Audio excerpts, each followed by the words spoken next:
All right, today is Tuesday, the 6th of October. If you didn't hear this earlier this morning, I'm going to go over chapters 8 and 9 right now. And what that means is out of our book with 13 chapters in it, after today, we're done with 11 chapters. So when you come in here on Thursday, you'll get the next iteration of your assignment. But chapter 8 is on creating web applications, and chapter 9 is on cookies and sessions. I do have a couple files for you, so if you want to go out to the P drive for the class, there is a folder with today's date on it. If you'd copy that over to your virtual desktop, and in particular, if you would put that under your XAMPP htdocs folder. And you're going to have to make another change too, but don't worry about it for right now.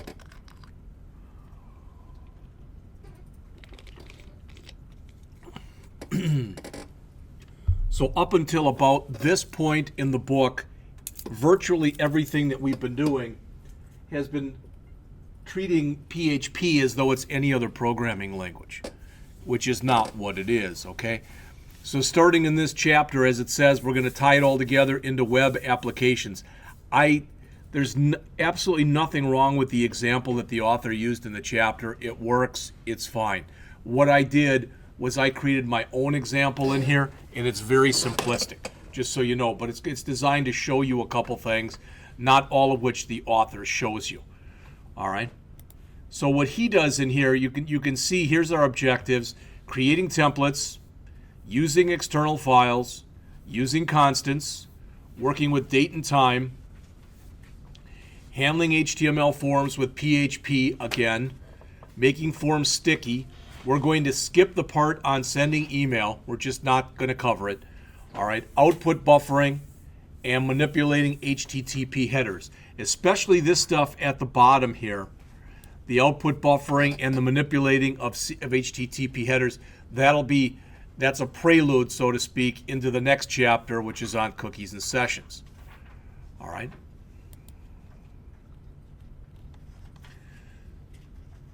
Now, if you follow virtually all of the instructions that the author has in this chapter, if you look up on the screen here, this is what he builds.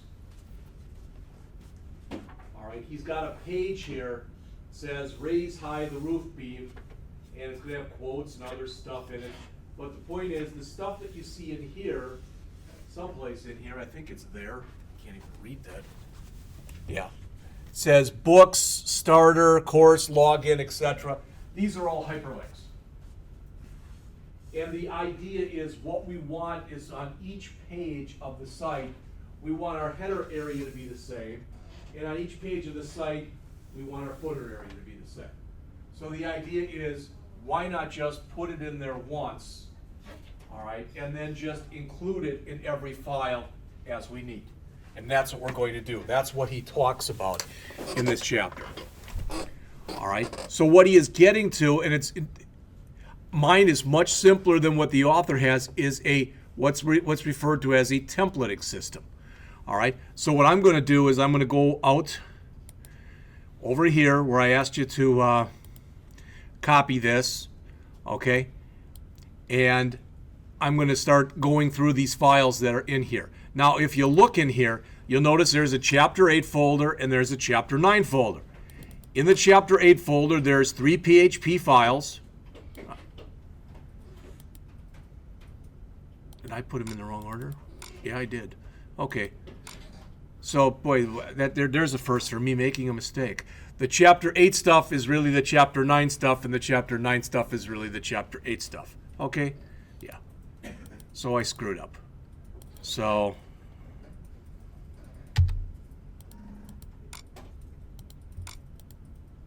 that should say 08, and that one should say, yeah, whatever.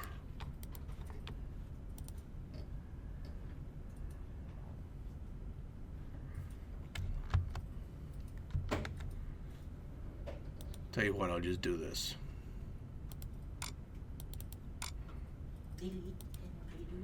The one that's 8 should say 9. The one that's 9 should say 8. So this should say 08. And this one should say 09. Okay? All right. Now I believe they're correct. Yeah. All right. PHP comes with a lot of templating stuff that you can use if you want to. Some of that stuff I saved out here. You don't have to look at any of this, but I just wanted to show it to you. PHP had a templating engine that was used in the early 2000s called Smarty that was pretty popular. And then for a while, most people said it kind of got outdated and don't use it anymore, was pretty much what people came up with.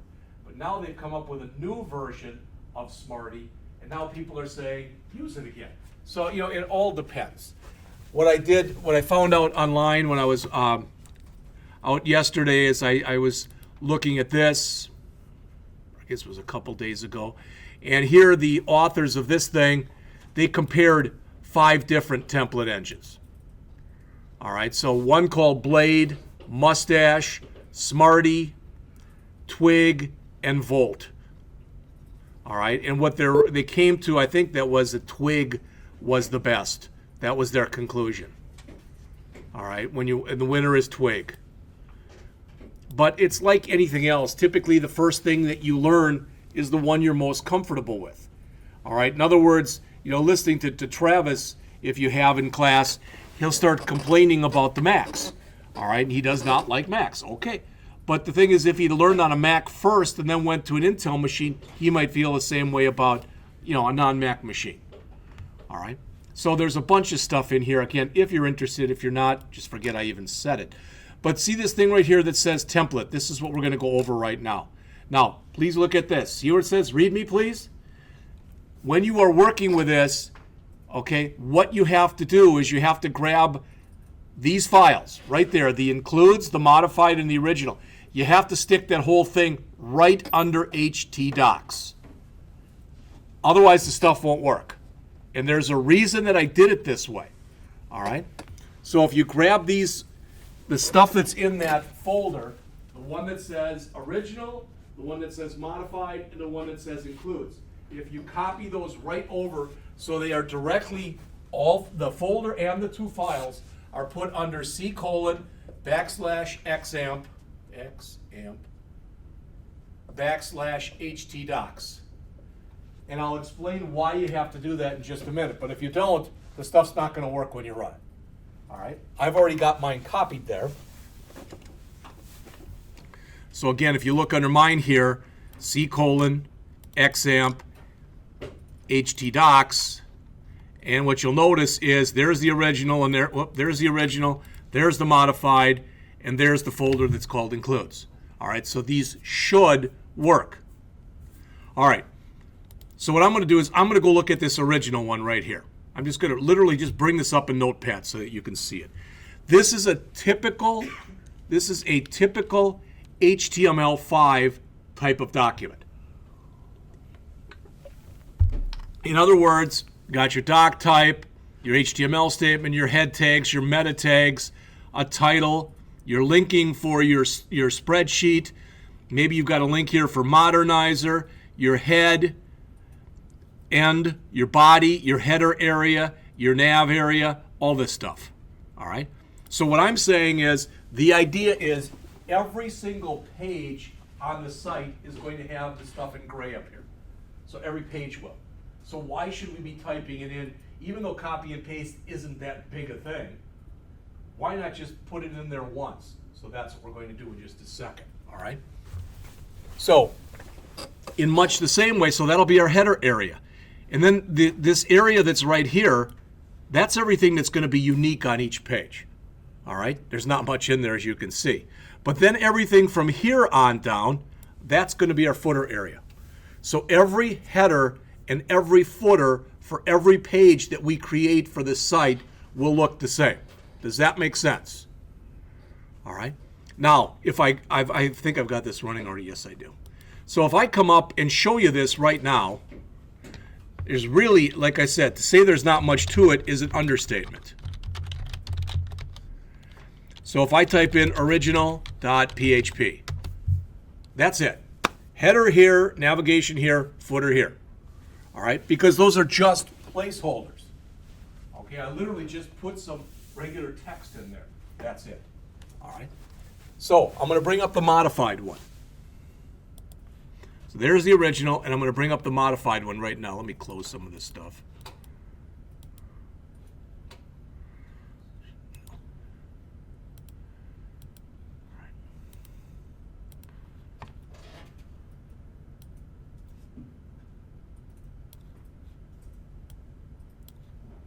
So here's the modified one. As you can see, it's a lot smaller.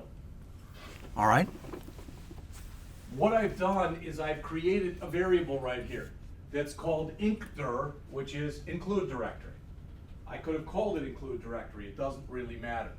But what I'm telling the system to do is I'm telling it to go out and use, right here, use a built-in variable that exists. This is one of the global variables that exists in PHP. And what that is, that $_server document root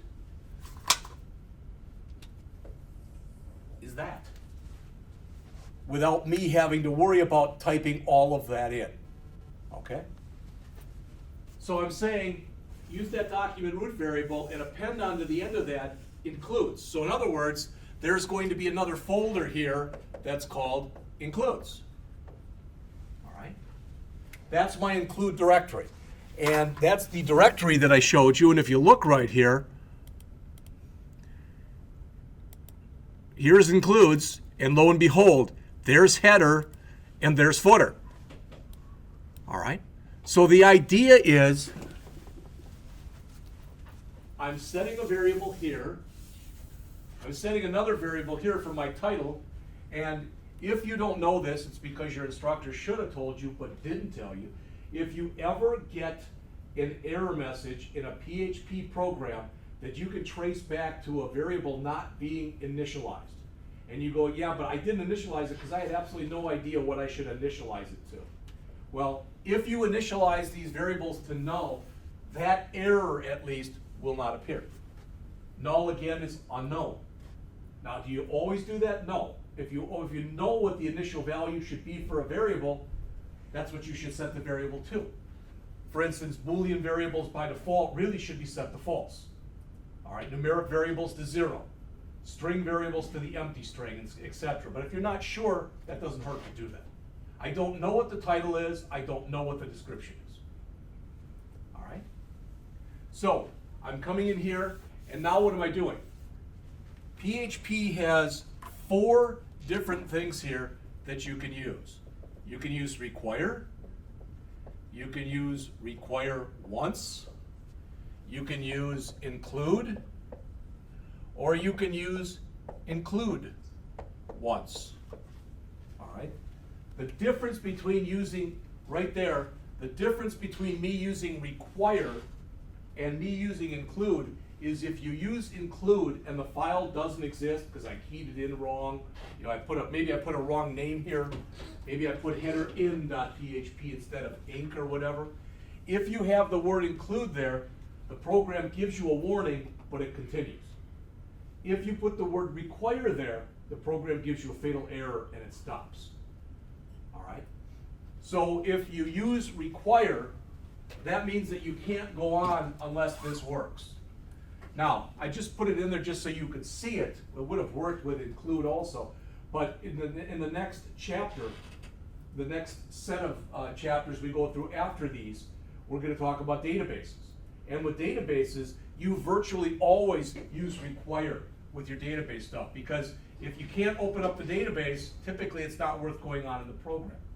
So again, when you've got require,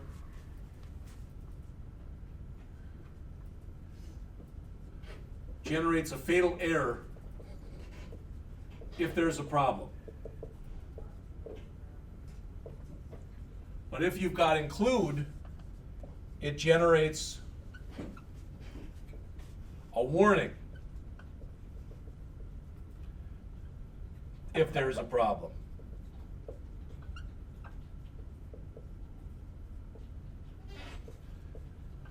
And if it's a warning, it continues on. If it's an error, it stops. Hopefully that makes sense. All right? Let's suppose that I created a file at the top of my, I created another include file here, and what I put in here, so let's pretend I just created another file, and I've got about 15 functions that I wrote that are PHP functions, okay? And I just call it functions.php. It doesn't have to be called .inc like that, but let's just say I do that. So I call it functions.php, all right? If I include that file,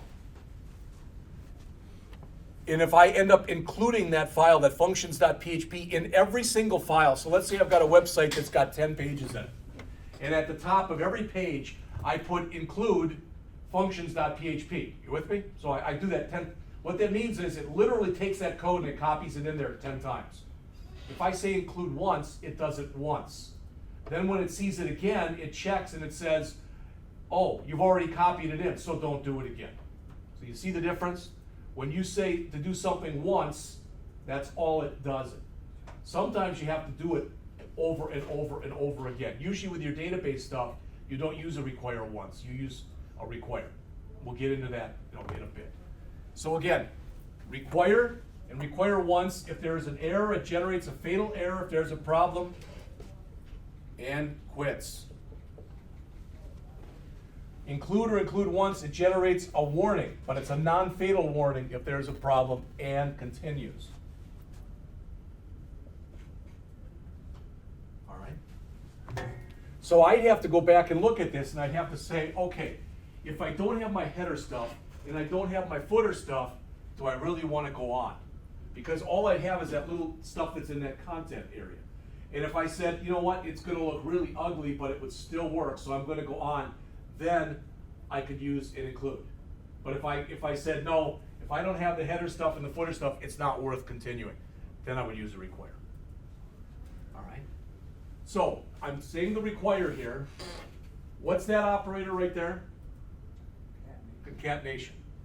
So I'm saying use that include directory and include the file from the includes directory that's called header.inc.php. All right? And then I have my unique stuff. Okay? Then I'm going to require from my include directory footer.php. So that's a lot to just throw at you to show you that when we ran this the first time, it looked like this, right? You can see it. It says localhost original. Now notice when I put in localhost modified.php, wow, big difference, right? No, there's no difference because it's the same exact material, all right? But the idea is now if I start every page like this, they're all going to look like this, all right? And I won't have to be typing in the same stuff over and over and over again, all right? So if we look at the header inc, all I did was I grabbed the same stuff that we had originally that was in here. I grabbed this stuff all the way up to here, okay? And that's what's in header. Except, notice now, see that line right there and also line 9? I'm going to let PHP generate the description and the title for me. I'll have to set them someplace, all right? But what's going to be different on each page? And I don't know if I ever mentioned this to you, if Jim ever mentioned this to you, or anybody else, but when you start to come in and you make these meta tags, all right, and you've got the description, and technically, too, the way that you set the title up right here, again, I'm telling you this because I'm not sure if you know this or don't know this, but if I go in here and I go into Google, and I'm going to type in here, I don't know, Ajax in PHP, okay? Not PHPH. How about this? PHP Ajax tutorial. That'll work. All right. What's this? What is that? No, and please don't say it says it's PHP Ajax and MySQL W3 schools. What is that? That's the title tag. That's what that is. And what's this? That's the description. All right. So when a search engine goes in and starts to spider your site and figure it out, that's what it's supposed to put up there, is that title and that description. That's why it is important that when you're going through there that you set a nice title tag and you set a description, because as the spider goes through your site, it's looking through that stuff. And if for no other reason, it's going to look through the descriptions, etc. you got on each page, and then it'll look through the content and see if that content really does merit what's in the description. And if it does not, you're going to get a lower ranking. All right? There are certain things that Google does that they don't mention, or they, supposedly they're secret. But that's one of the things, you should set up a title that makes sense, and you should set up a description. All right, and there's other stuff too. There's tags, and there's some other stuff that you can put in. There's an author tag and some other stuff that you can put in as well. All right. Is it they call keywords? Yeah, there are some different keywords that you can put in. Yes, you're right. One of them is keywords. All right. So if we look at this, what's different is I'm gonna have already figured out what my description is, but I'm gonna let PHP put it in there for me. And the title. We'll get into all that as we go on in here.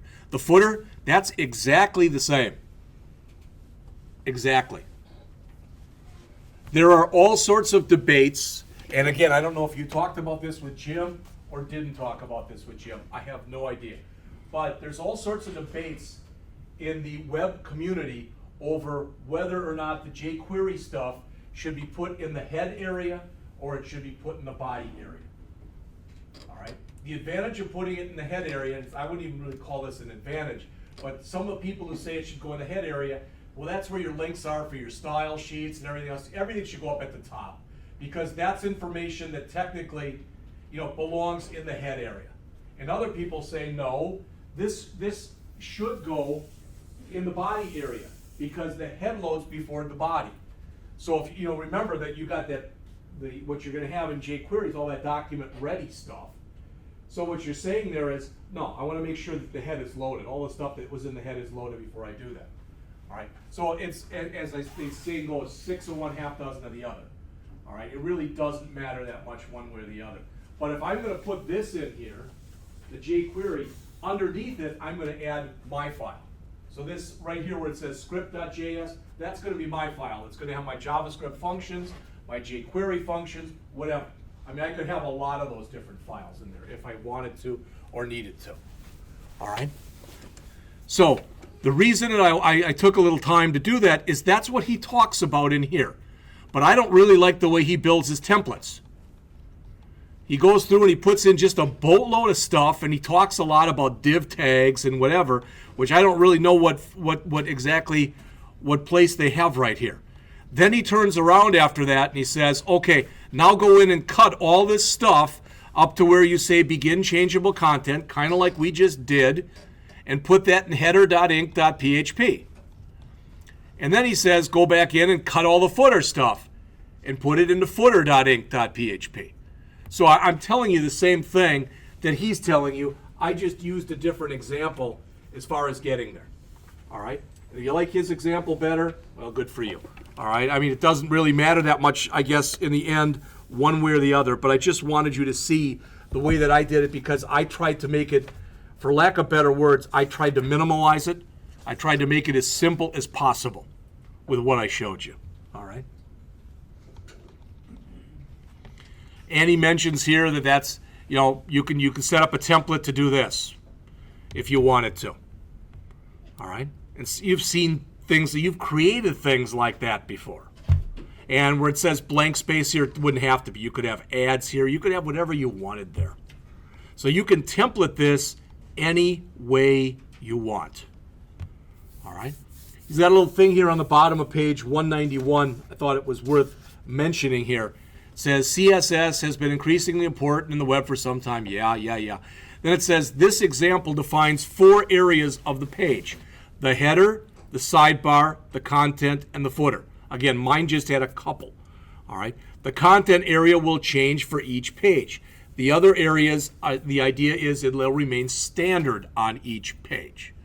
So why am I even telling you this? Because if it's not going to be your next assignment, it's going to be the one after that. you're going to either have to go back and use your loan program and create some more pages or something, but you're going to need to create a template for it. All right. So it says the relationship between PHP and CSS is exactly this, or it's the same as that between PHP and HTML. PHP runs on the server, HTML and CSS run on the browser. All right. As with HTML, you can use PHP to generate CSS. You don't see that very often. You'd be a lot more apt to see the CSS written in an external file and just included. All right. Then he goes into what I just mentioned to you, using the external file. So on 192, 193, 194, 195, and 196, he explains the differences between include once, require, and require once. So you can read that if you're so inclined. If you like his descriptions better, cool. All right. And then on 195, he shows this picture up here. And this is getting to be more reminiscent of the way a site would actually look. So underneath htdocs, which is your web root, all right, when you start to have all this stuff in there, now he used templates, I use includes because that's usually what it's called, but you might decide that right under your web root, so right under htdocs, you want all your PHP files there. But then you're going to have a CSS folder that you'll put your CSS stuff in, sometimes called styles. Templates are what I call include for your includes files, a JS folder for your JavaScript, etc. All right, the old saying, a place for everything, everything in its place type of an idea. So when you get done, the idea is it's going to look like this.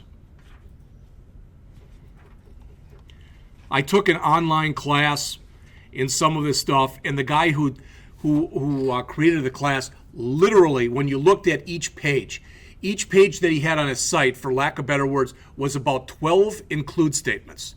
He did everything in its own little file. So he took every page and broke it down into sections, took each one of those sections, put it in its own include file, all right, and then included that file. What that did, though, was it made each page unbelievably easy to read because it was just a bunch of includes. But in a way, it was bad because then you had to dig through and find it on your own. All right. So page 196, they start talking in here about constants. This is how you create a constant in PHP. All right, just as shown right here. So here's a couple of examples. Oops. That are there in blue. The first one is a numeric constant. Notice that when you create it, like pi, that you have to put it in either single or double quotes. Here's a quick quiz for you. He used single quotes instead of double quotes, and singles are better. Why? Faster. Yeah, they're better and they're faster, but why?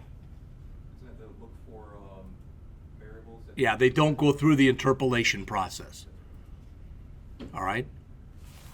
But every time you use this afterwards, you never put the word pi or currency in single quotes. You only put it in single quotes when you're actually creating the name. All right? So then after you say this and you say print currency, it's going to print euros.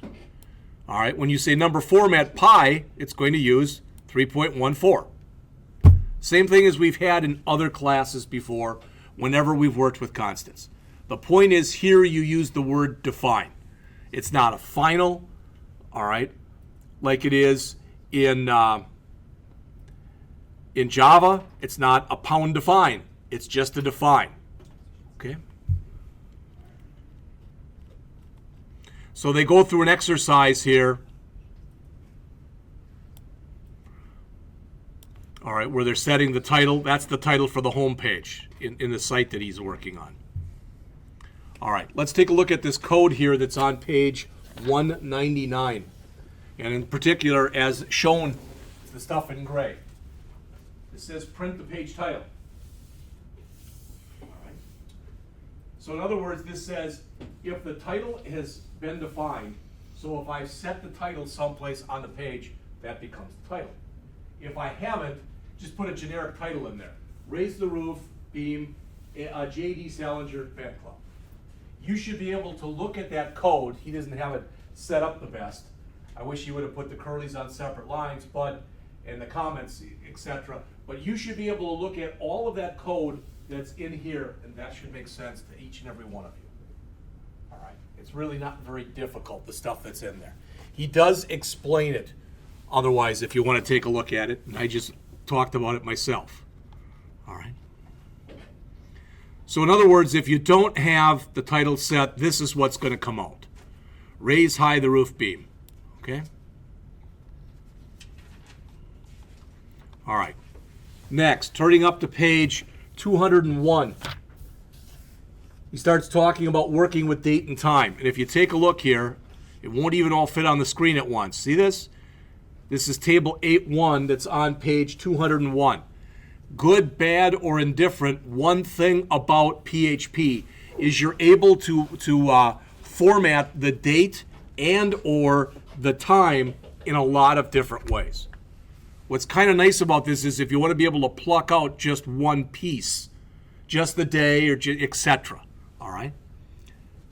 But a couple things about that if you do it. First of all, notice they even have a thing in there that you can check. So you don't have to even have to write your own code to see if it's a leap year. All right? But with some of this stuff, notice, for example, day of the year. All right? Number of days in the month, etc. Some of these things you've got to watch out for because what ends up happening, not most of them, but a couple of the things that are in here, they'll start with 0 instead of 1. All right? If there's any doubt, just write yourself a little program and print a bunch of it out. So, for instance, if we use a Y, it's going to print out 2015. If it's a capital Y. If it's a lowercase y, it's going to just print out 15. You'll find there's a lot of that in here because, again, different places format in different ways. I probably have asked you this question before, but we're used to, right, in the United States, we're used to saying month, hyphen, day, hyphen, year, correct? Or month, day, year. In many other countries, instead of saying the month first, they use the day first. I get confused when I first came. Yeah. Not only that, does anybody know what the international delimiter is for dates? When I'm saying international, worldwide, what the delimiter is.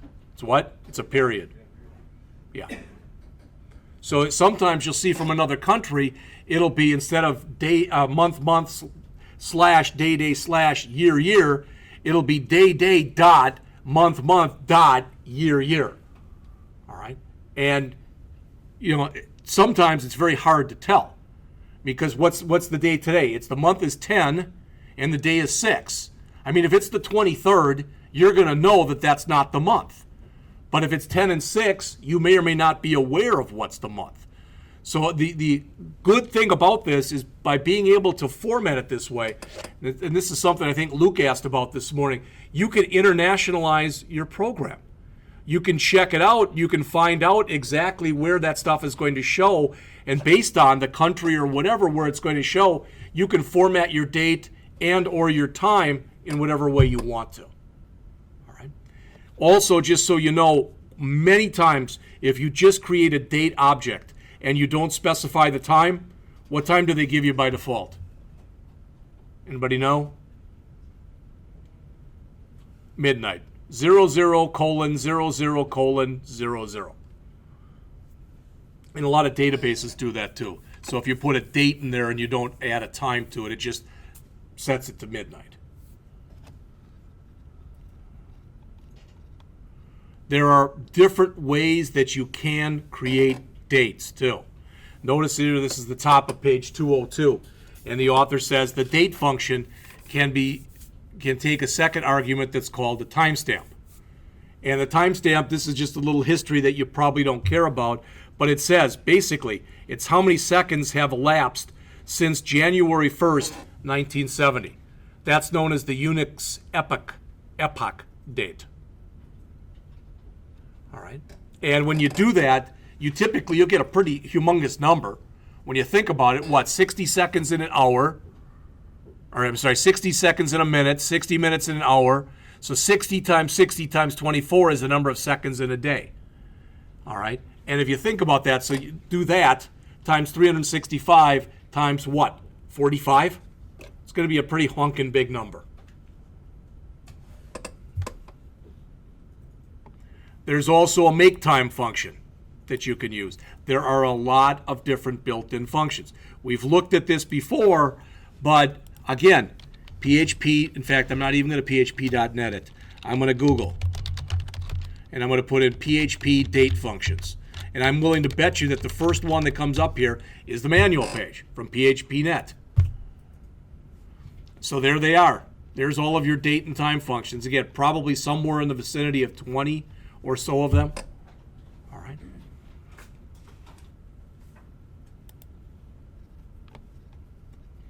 Very important thing to realize when you're working on this.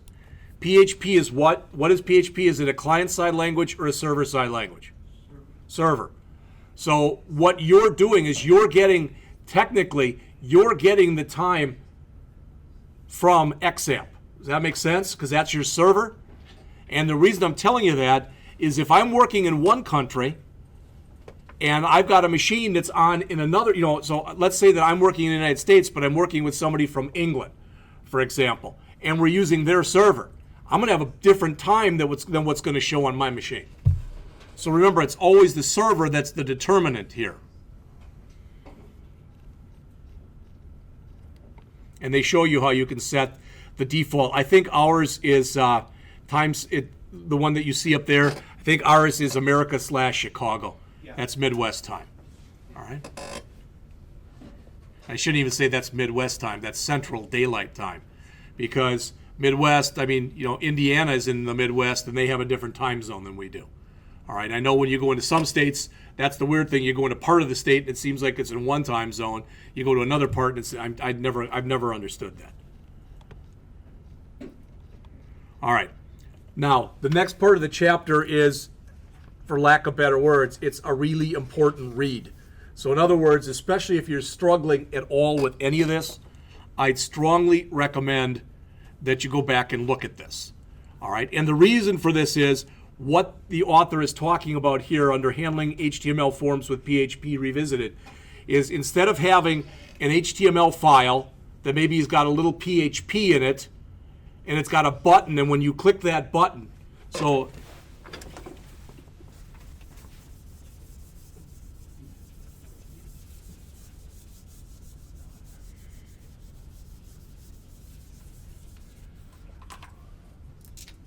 I've got a file here. And let's just say that on my file here someplace is a form. All right, so that takes up this much. I don't care what it is. And down here I've got some kind of a button. All right. And maybe I put in a bunch of stuff in there, kind of like we've been doing so far. So I fill in the form, I click the button, and it brings me to another PHP page where I'm doing all my stuff where I say, $name equals $_post name, etc. But they're in two different files. That's not the way it's typically done. Typically, you have one file that handles everything. So in other words, you take all the code you need from here and all the code you need from here, and you put it in the same file. You don't have to do that, but that's kind of a convention more often than not, then that's the way it's done. All right? So the thing is, when I bring up this page, if I'm going to combine these two things into one page, the system has to know, okay, did I already enter information in here? In other words, did I post the form? That makes sense? So did I click the button? And there's different ways that you can tell whether or not you've done that. And they talk about the ways that you'd use the most often in here. So if you look at what's on the screen right here, it says here, one thing you can check is if the form has been submitted, handle it, otherwise display the form. All right? And there's more refined ways of doing it than that. So you say, how do you tell whether or not it's been submitted? It says, well, there's many ways to determine if it's been submitted. One way is you can check the form's variables to see if they're set. So I could check, for instance, if that had name in here, I could check to see if the name was set. All right, but that isn't always the best way to tell, because what if I set the name, but I didn't set anything else? All right. So another way it says, the author says, a more reliable solution I've used in the past is to add a hidden input. You know what a hidden input is. It doesn't show on the form. All right, but if the form's been posted, it'll have a value. But if the form hasn't been posted, it won't have a value. So as the author says, the only purpose of this hidden input is to reliably indicate that the form was submitted. Even if the user didn't complete the form, they've at least pressed the button to try to send the form. So when they're clicking that button, the idea is they're going to send that information from their browser over to a server, or attempt to send that information from their browser over to a server. All right? All right. So, top of page 205, the author says another way to check for a form submission is to examine how was the page accessed. It says when you have a form that's submitted back to the same page, if I bring it up like this, if it comes up like this, okay, it's a get. It's like a select statement. It's showing me all the information. If I click this, then it's a post.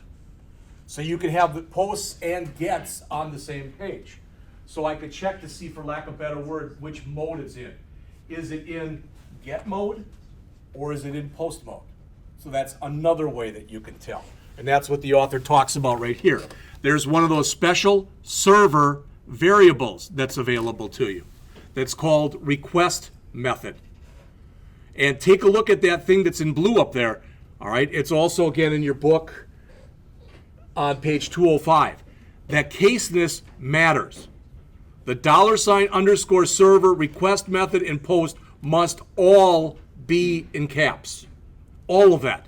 Every letter has to be in caps, or it won't work, or it won't be checking what you want it to be checking.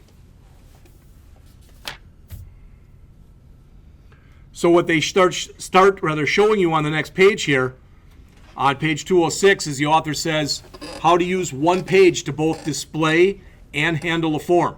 So let's take a look at the code that's in here. We can see most of it, or the stuff that's the most important here. So what we're doing here is we're checking to see if the form has been submitted. Did they click the button? If they did, then you want to check, and you want to check to make sure that everything that they entered in there was correct. All right? But if that's not the case, you want to come back in here. We're going to look at some more examples of this as we go on. All right? In fact, that else goes with this if. So that says here we're attempting to validate the form. All right? So there we forgot a field. So this is the actual else. So what it's saying is if I've clicked the button, so if I click the submit button, run all of this code right here, all of this, all of that, up till right there. And if I haven't clicked the button, show me the form.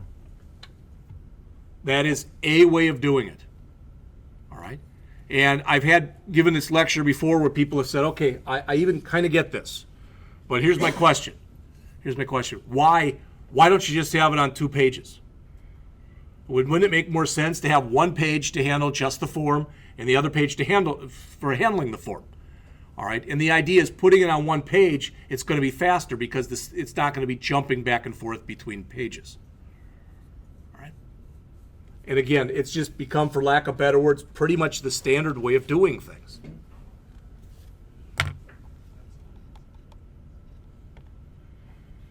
So he explains what's going on. So if you don't like my verbiage, or if I confused you, you can take a look at what's on the bottom there on page 207. Because on 207 and 208, he's explaining everything that I just tried to explain to you.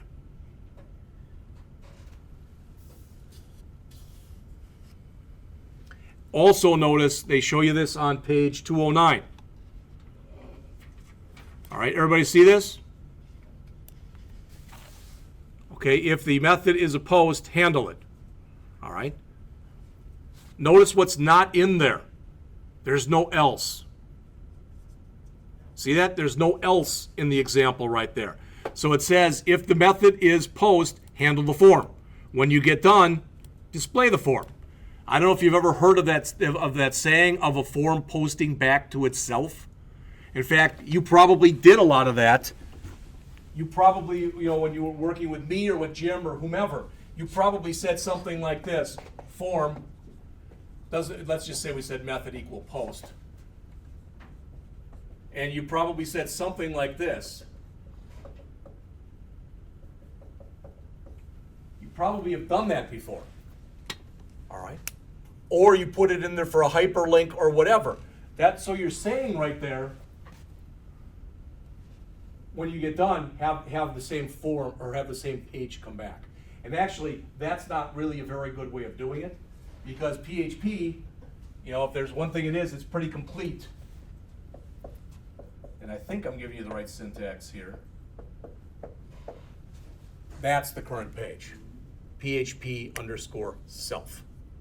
That's actually the way that you're supposed to do it. XAMPP occasionally hiccups, for lack of better words, when you use PHP self.